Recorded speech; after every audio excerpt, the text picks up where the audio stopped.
What do you need to see in this summit to be able to call it a success? Well, very historic meeting. We've never had a sitting president sit down with anybody from the Kim dynasty. I think the president has a lot of personal chemistry, and he's either going to bond really well or he's not. But I do like what Mike Pompeo, the secretary, said today about his optimism, the sense of progress that they have made. As you know, there are pre-negotiations that have taken place well up to this point. And he gave some sense of optimism in a country where I have always been rather skeptical.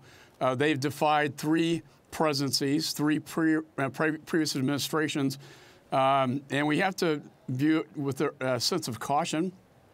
But I think it's, you still want to, you don't fear to negotiate, and you don't negotiate out of fear. I think this administration also, unlike the previous one, could walk away from the table if they couldn't get a good deal rather than just trying to get a deal.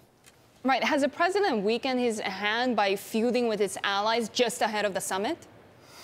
I know there's been a lot of talk about that. I have my own sort of position on tariffs and trade. However, I really don't think that's factoring into Kim Jong Un's head right now.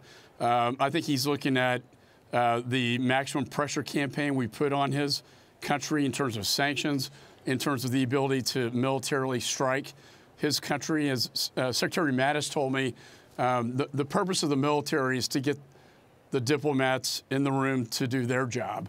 And that's what's happened here. We put maximum pressure to the point where our Secretary of State has met with them, and now the President of the United States. It is a high-stakes game, but this is the closest I've seen to dismantling their nuclear capability.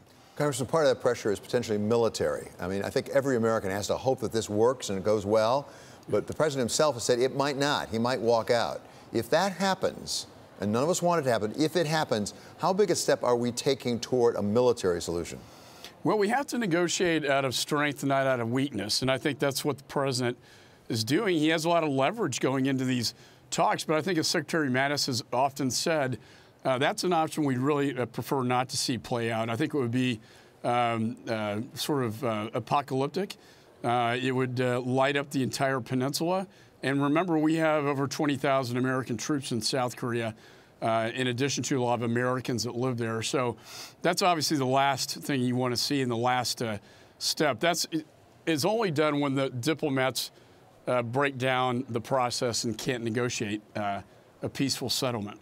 Would the president have a stronger negotiating position if he walked in there within his back pocket an authorization to use military force resolution from the Congress?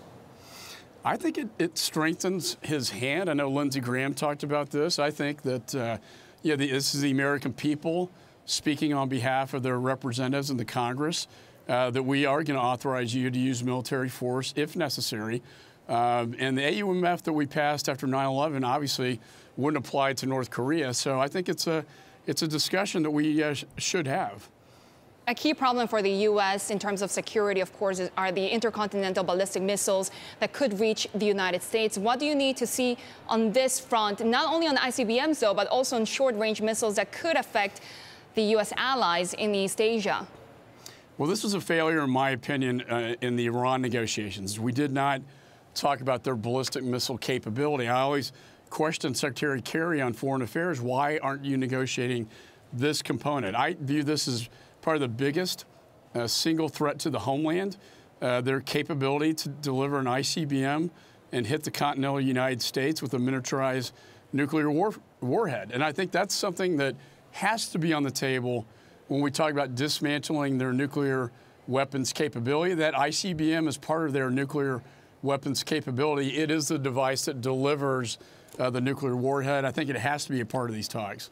And talking about the Iran nuclear deal, of course, President Trump withdrew the U.S. So does this put pressure on the president to come out with something that looks tougher than what President Obama achieved on the Iran nuclear deal? Yeah, I think so. And I see a lot of differences between those two. This is an administration that's engaged with the Congress. The previous administration on Iran was not engaged with the Congress. In fact, they were fighting the Congress. So they knew they couldn't get it passed, so they did it as a plan of action rather than a treaty, because they knew the Senate wouldn't confirm it. And it's a very different feel here. Also, like I said, I think this president as he demonstrated a couple weeks ago, is willing to walk away if it's going to be a bad deal. He wants a good deal, unlike what the Iran deal was.